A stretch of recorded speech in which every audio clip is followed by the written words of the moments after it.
Que privilégio você estar aqui numa segunda-feira, início de semana, podendo contemplar a glória de Deus, podendo orar, ter o privilégio de você saber que você está orando e Deus está te ouvindo, amém?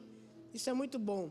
Final de ano, o ano virando, e deixa eu te dizer, nunca é tarde demais para Deus entrar na sua história e mudar a sua vida. Nunca vai ser tarde demais para que tudo que aconteceu esse ano, Deus em pouquíssimo tempo transforme tudo em bênção na sua história. José ele viveu uma vida muito complicada durante 17 anos. Nesses 17 anos, a perspectiva... Porque assim, entenda, uma coisa é eu estar aqui como entrar numa empresa como faxineiro, aí eu vou subindo, daqui a pouco eu sou o gerente, daqui a pouco eu sou o outro gerente, aí eu vou indo no setor, daqui a pouco eu estou lá no segundo lugar da empresa. Veja, isso é uma questão de perspectiva e trabalho e realmente isso é possível acontecer. Agora, meu irmão, José ele não estava nessa linha de perspectiva, ele era escravo, ele era um prisioneiro. Além de escravo, ele era prisioneiro. E Deus, de uma hora para outra, tirou ele daquela condição e colocou ele como segundo. Isso é para dizer que Deus não segue um parâmetro e uma lógica humana, amém? E na verdade é isso que tende a dificultar a nossa vida com Deus. É porque Deus não segue a tua lógica e Deus não segue a minha lógica. Isso dificulta muito a gente entender. Porque a gente imagina que as coisas vão acontecer da maneira com que a gente acha que vai acontecer. E de repente Deus faz tudo diferente. Faz totalmente o contrário. E eu fico impressionado de ver que tantas coisas, promessas de Deus na minha vida, eu imaginava que ia acontecer de uma forma e de repente aconteceu totalmente de outra forma. E eu tenho certeza que tem tantas outras pessoas aqui que foram do mesmo jeito, que você não imaginava que iria acontecer assim. E aconteceu exatamente do jeito que Deus quis que acontecesse na sua vida. E o interessante é que se você não entender o que faz você se aproximar de Deus, o que faz você viver o extraordinário de Deus, o que faz você viver uma vida com Deus, se você não entender o que pode gerar isso na sua vida, você vai andar perdido, você vai andar sem solução. Sabe por quê? Hoje eu estava conversando com uma pessoa, até antes de vir para cá, e eu fiquei rindo depois pela resposta que eu dei para ela. Ela falou assim para mim, ela sabe o que ela tem que fazer, e ela deu um negócio, complicou um pouquinho o que ela vai fazer, porque vai ter mais opiniões de outras pessoas dando, e ela falou para mim, eu falei assim, isso aí é problema seu. Mas sabe qual que é o real? O problema, meu irmão, o real problema, entenda, o real problema não é a dificuldade daquilo que você sabe que tem que fazer. O real problema é quando você não sabe o que tem que fazer. Esse é o real problema. O real problema é quando você não sabe o que você tem que fazer. Porque quando você não sabe o que você tem que fazer, você não sabe o teu propósito, você não sabe que você está aqui na terra. Agora, quando você sabe, o resto, meu irmão, só é um obstáculo para você driblar e fazer o que você tem que fazer. E sabe o que é muito interessante? Você quer saber se você tem propósito? Você quer saber se você tem propósito? É que se no meio do teu propósito, no início do teu propósito, aparecer alguma dificuldade, sabe quem normalmente você vai procurar? Alguém que tem propósito. Você tem propósito e você está com algum problema, normalmente você vai procurar alguém que também tem propósito.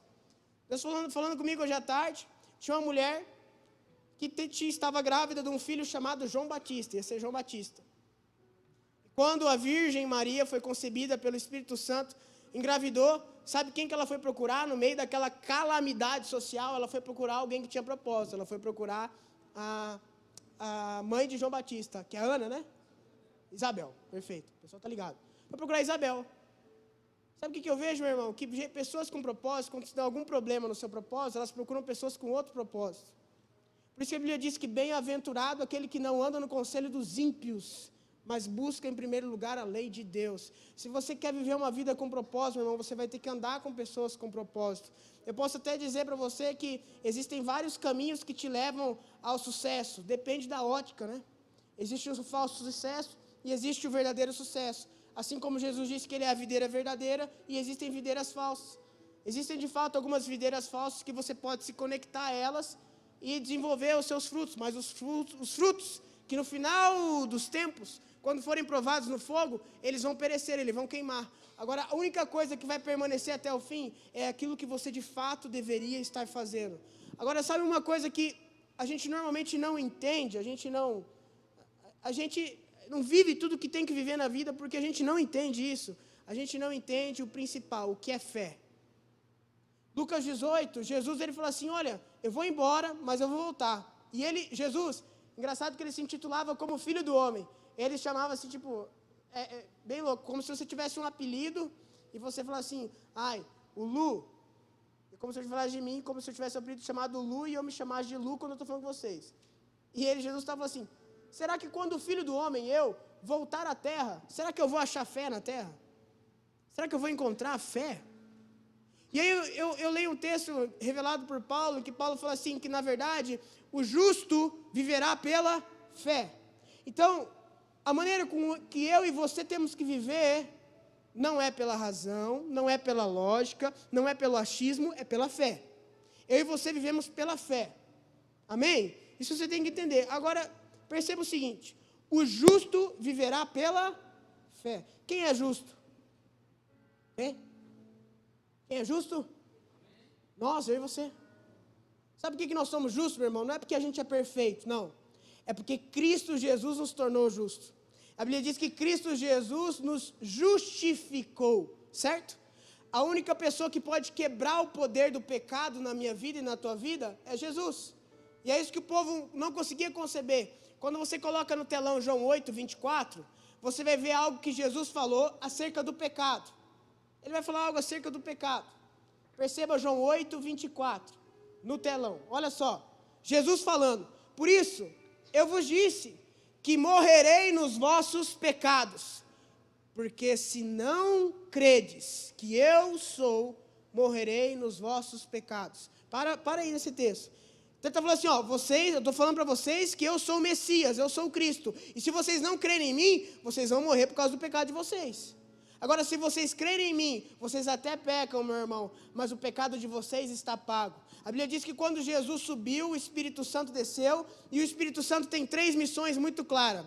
A primeira missão é convencer eu e você do pecado. Aí ele explica, pecado, o que é pecado? Que não creram em mim. Sabe por quê, meu irmão? Porque o Espírito Santo desce sobre mim, sobre você. É óbvio que você não vai querer pecar. Você vai ficar naquele dilema igual Paulo. Aquilo que eu quero fazer, eu não faço. Mas aquilo que eu estou louco para fazer, daqui a pouco eu não quero fazer, eu me pego fazendo. Isso é o Espírito Santo. Você não quer pecar, mas quando vê que não, pela tua fraqueza você falhou. Agora, quando Cristo Jesus não está em você, meu irmão, você não tem problema em pecar. Você não tem problema em pecar, você falha, vai falhando, vai falhando, vai falhando, vai falhando, e você não sente nada, porque você simplesmente, o Espírito Santo se apagou. Mas enquanto há uma chama dentro de você dizendo, olha, não é o caminho que eu quero para você, deixa eu te dizer, Jesus Cristo ainda está dentro de você. Jesus Cristo ainda está reinando em você. Então o Espírito Santo veio para convencer a gente do pecado, que é não crer em Cristo Jesus, esse é o pecado. A segunda coisa que ele veio fazer é trazer justiça, e a justiça significa que Jesus Cristo está assentado à destra de Deus Pai. Ele disse a justiça porque eu vou para o Pai, então ele é nosso advogado. Toda vez que você comete algum delito, alguma coisa, o reto juiz, Satanás está lá para acusar, mata ele, joga maldição para ele, ele vai bater o martelo, Jesus Cristo protocola lá teu pedido e fala assim, opa, está aqui uma liminar dizendo que eu paguei o preço por esse camarada na cruz, então ele não tem a competência de julgar você e jogar maldição na tua cabeça por causa de Jesus. E qual é? Convence do pecado, convence da justiça e convence do juízo. O juízo porque o maligno, o príncipe dessa era, Satanás, foi condenado. É isso que a Bíblia diz. Então deixa eu te dizer uma coisa, não deixe alguém que é condenado, não deixe Satanás arrancar aquilo que você tem mais precioso. Sabe o que é? A presença de Jesus, porque é o principal que ele vai atacar na minha vida e na sua vida. O pastor Lucas Pacheco pregou ontem algo muito interessante pela manhã. Ele falou que o povo roubou a arca da aliança para enfraquecer o povo de Deus. Satanás vai fazer justamente isso, ele vai roubar a arca da aliança, a presença de Deus da minha vida e da sua vida. Sabe por quê, meu irmão? Porque a única coisa que pode enfraquecer o seu propósito na terra é quando tiram Jesus Cristo de você. É quando tiram a presença de Jesus de você. Sabe como que Satanás faz isso? A Bíblia dá um título para ele. A Bíblia dá o título de O Acusador. Sabe como é que ele faz? É quando você, pastor Frocel, com o Espírito Santo cheio, sai daqui, tremeu, tudo mais, vai lá fora e de repente você vê o que não deveria ter visto. E aí aquilo te afasta mais de Deus, porque você não se sente puro para você chegar até Deus. Mas você esquece que na verdade vem um cidadão dos céus, filho de Deus, o unigênito do Pai, que o nome dele é Yeshua, Salvador, está certo? Que ele tinha que salvar você. Sabe quem precisa ser salvo, meu irmão? Quem ia ser morto. Sabe quem que precisa de salvação? quem literalmente estava perdido. É isso que Jesus Cristo veio, promover salvação para mim e para você. Sabe por quê? Porque pela tua própria obra, pela tua própria força, você nunca ia conseguir atingir a perfeição. Então Ele foi perfeito no teu lugar. Então, o que acontece? Nós temos o problema daquilo que Jesus disse. Ele falou assim, olha, quem crê em mim, obras maiores farão. Quem crê em mim será salvo. Quem crê em mim, o pecado não terá domínio. O que eu tenho que fazer? Eu tenho que crer. Meu irmão, Jesus faz milagres e anda fazendo em nosso meio o tempo inteiro. Ele faz milagres o tempo todo. Agora deixa eu te dizer, qual é a contraprestação do milagre? Ou vai dizer que Jesus só curou santo? Não, eu vou curar esse aqui porque esse leproso aqui merece. Eu vou curar esse cego aqui porque esse cego, ele... Não, você cumpre toda a lei. Esse cara é esforçado para caramba, eu vou curar esse cara. Diga, meu irmão, que preço você pode pagar para receber um milagre? Deixa eu te dizer, nenhum. É milagre. Não tem preço na medicina que pague um milagre, porque não existe. Vai pagar uma cirurgia complexa, um negócio caríssimo. Sabe qual é o preço de milagre? O sangue de Cristo Jesus na cruz. E sabe qual que é o acesso a isso? Crer. Crer. Crer. Acreditar. A Bíblia diz que se com o coração eu acreditar e com a boca eu falar, sem duvidar, eu movo até montanha. Você sabe qual que é o problema nosso, meu irmão? O nosso problema é que a gente não acredita. Nós somos uma igreja que nós temos que tomar um belo de um cuidado de não cair numa filosofia e esquecer que existe uma vida de fé. E fé não é achismo e não é sentimento. Porque tem dias, exemplo, talvez aqui no louvor, durante o culto, tem dias, Edson, que eu me arrepio dos pelinhos da ponta do pé até o último fio da cabeça. Agora deixa eu te falar, isso não quer dizer que Deus deixa de estar ou não deixa de estar, sabe por quê? Porque a Bíblia diz que Deus é espírito, e aqueles que o adoram, adoram Ele em espírito. Espírito não tem nada a ver com a minha carne. Eu não preciso estar no melhor dia da minha vida para ouvir a voz de Deus. Eu não preciso estar no momento mais épico de santidade da minha história, de verdade, para Deus falar comigo, sabe por quê? Porque não tem nada a ver com o fato de eu merecer isso ou não, não tem nada a ver com o fato que eu estou fazendo ou não, tem a ver no quanto eu creio. A porta que me dá acesso a Deus é a fé por intermédio do único caminho que é Cristo Jesus. O único caminho, não é o que você faz, não é o que você pensa, não é o que você acha, o único caminho é Cristo Jesus. Ele tem todo o poder de te dar livre acesso ao Criador e as coisas acontecerem na sua vida. Meu irmão, tem muita coisa que eu e você não estamos vivendo, porque nós estamos ainda no campo do medo, no campo do achismo, no campo do emocional e não estamos no campo mais fácil, que é a fé.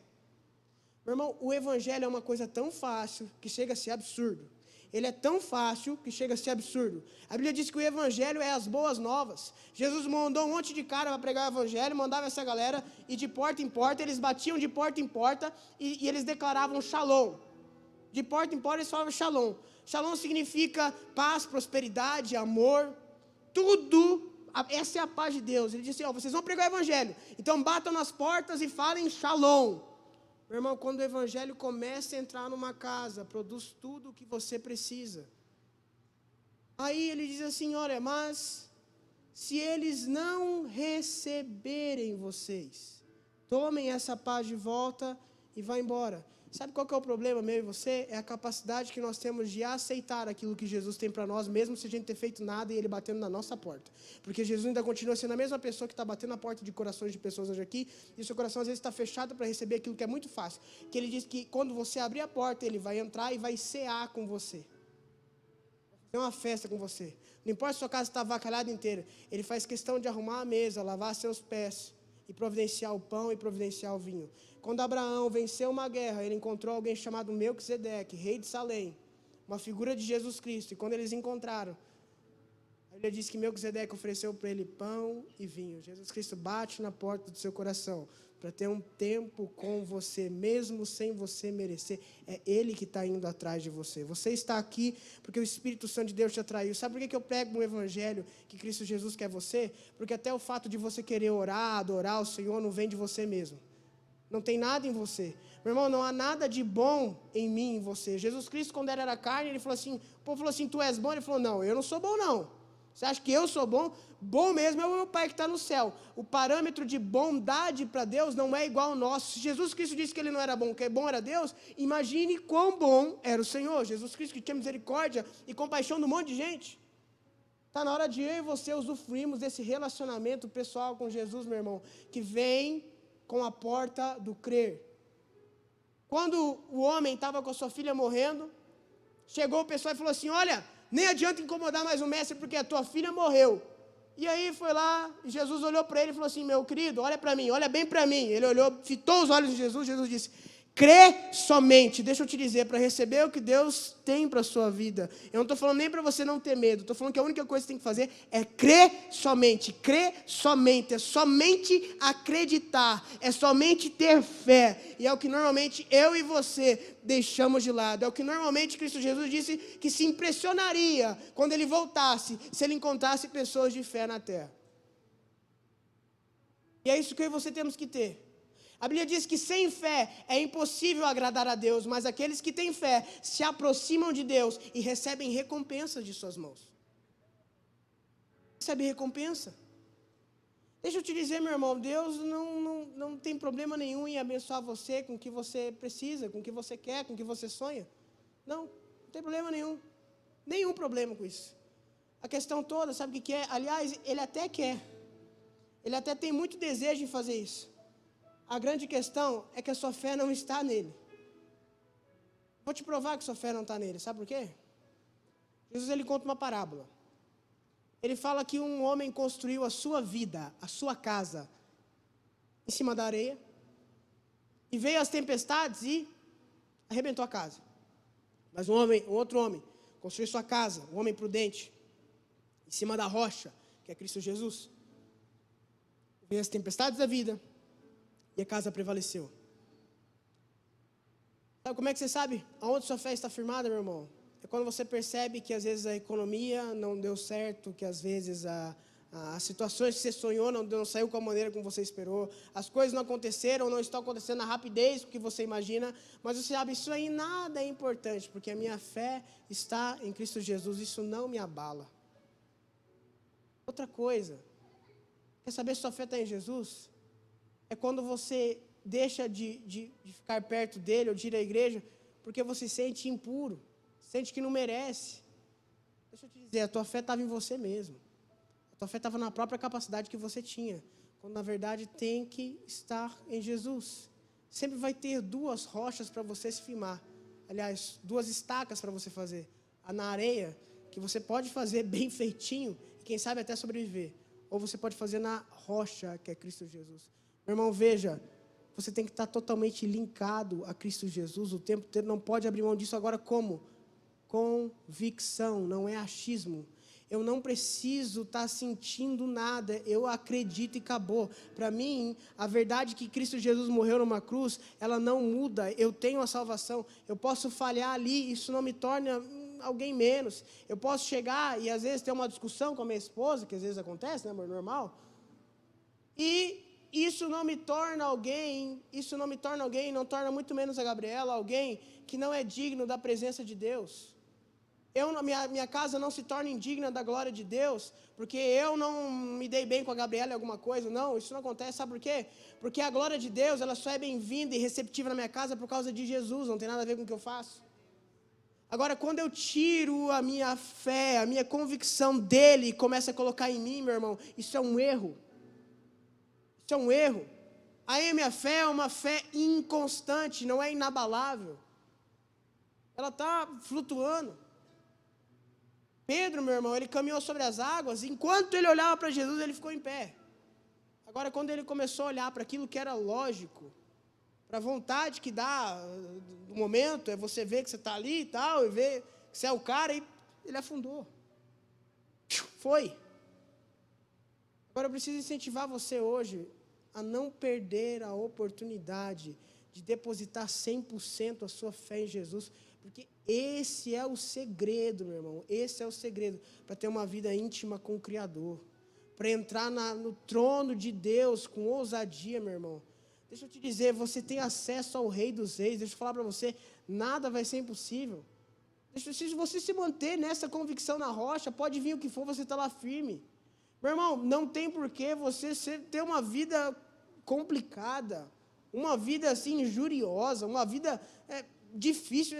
Não tem lógica isso ser na sua vida, se você está fundamentado na rocha que é Cristo Jesus, se você está ligado a Ele. Você passa as aflições, mas você vence o mundo, porque Cristo Jesus também venceu, e o Espírito Santo dele está dentro de você. Você entende o que é que tem dentro de você, meu irmão? Algo preciosíssimo, um tesouro foi depositado dentro de mim, dentro de você. A Bíblia diz que sem Ele, sem Jesus, nós nada podemos fazer, que nós temos que ficar conectado à videira verdadeira. Agora nós passamos a vida nos conectando, não à videira verdadeira, mas tantas outras videiras que existem por aí. Agora deixa eu te falar, Jesus Cristo em João 15, ele diz que Ele é a videira verdadeira e nós somos os ramos. Aquele ramo que não der fruto, Ele corta, e o que dá fruto Ele poda, para que produza mais fruto. E nisto é glorificado meu Pai, em que vocês dêem muito fruto. Agora o que me chama a atenção, sabe o que é? Tem pessoas que se conectam a Jesus, mas não produz fruto, e ele é cortado. Agora sabe qual que é o segredo de produzir fruto? Não é só estar ligado a Jesus, é aceitar receber o que Ele tem para te dar. Quando você é um ramo que só está ligado a Jesus, mas você não aceita receber o que Ele tem para te dar, porque você acha que você tem que fazer, você tem que merecer, você esquece que você está ligado a Ele. Não, eu vou pela minha força mesmo conseguir que... Quando você esquece que você está ligado ao ramo, meu irmão, você vira um ramo que está ligado, mas se recusa a receber o que a videira verdadeira tem para você. Porque você quer receber tudo com a força do teu próprio braço. As situações, não, isso aqui eu vou resolver. Você começa a fazer as coisas sem consultar o Senhor, mas espera aí, você não é um ramo ligado à videira? Como é que você vai fazer algo sem o recurso da videira? Sem perguntar o que você vai fazer, se você está ligado, como é que você vai agir? Como é que você vai se cortar desse ramo e vai andar sozinho? Você não tem vida própria, a sua vida pertence à videira. A partir do momento que um ramo se desliga da videira, ele para de receber o que a videira tem para ele. Sabe o que é interessante? Quando Jesus encontra aquela samaritana no poço, ele pede água para ela, e ela fala, como tu, sendo judeu, pede água para mim, uma samaritana? Aí Jesus Cristo disse, se você soubesse quem é que está falando contigo, você me pediria a água que eu tenho para te dar. Jesus veio para dar. Sabe qual que é o problema? É que os seus não receberam, a Bíblia deixa bem claro. Jesus não veio pedir nada, Ele veio para dar. E dar vida e vida em abundância. Sabe qual que é o problema? É que as pessoas não recebem. Ou se recebem, recebem em parte. Não recebem tudo que Deus tem para mim e para você. Meu irmão, chegou o tempo em que você pode viver a plenitude de Deus na sua vida. Tudo que Cristo Jesus conquistou na cruz é direito nosso e a nossa herança. Jesus conquistou, meu irmão, a saúde na cruz. Jesus conquistou a prosperidade na cruz. Jesus conquistou a humanidade na cruz. Não tem nada hoje na vida que Jesus Cristo já não tenha pago o preço na cruz do Calvário. Agora, pastor, como é que eu faço materializar isso na minha vida? Comece a viver o reino de Deus, meu irmão. Sabe por quê? Porque realizar sonhos e materiais, tudo mais, isso aí, beleza. Isso você faz, você corre atrás, tem toda coisa que acontece na tua vida. Mas deixa eu te falar, você não vive uma vida plena. Você amontou aceleiros, e não vive a vida plena. Jesus contou uma parábola de um homem que ele enriquecia, montava mais celeiros, ampliava seus celeiros, e ele chega e fala assim, cara, é louco, e se hoje eu pedir a alma dele? O problema não é você ter as coisas, meu irmão, o problema é quando você não tem Jesus e aquilo que Ele quer te dar. No nome de Cristo Jesus, meu irmão, você tem uma coisa que você tem que ter hoje, qual é a fé? É a fé que você precisa de Jesus, é que você tem Ele incondicionalmente, independente do que você faça. A fé imaculada é a fé, meu irmão, que não há obras tuas para estragar ela, que não há dúvida tua para estragar ela, que não há medo teu para estragar ela, a menos se mova debaixo daquilo que o Espírito Santo te conduzir. Você abraçar isso e não abrir mão. Eu tenho certeza que o Espírito Santo de Deus tem uma palavra para cada um aqui essa noite. Tem uma palavra, e se você crê, meu irmão, se você crê, escute o que eu estou falando, Ele vai te dizer qual é o teu propósito. Ele vai falar o que você tem que fazer. Tinha um monte de coisa que os discípulos não estavam entendendo, eles não estavam entendendo. E Ele falou assim, gente, fiquem tranquilos, eu vou subir, vai vir o Consolador, Ele vai morar dentro de vocês, e Ele vai ensinar vocês todas as coisas.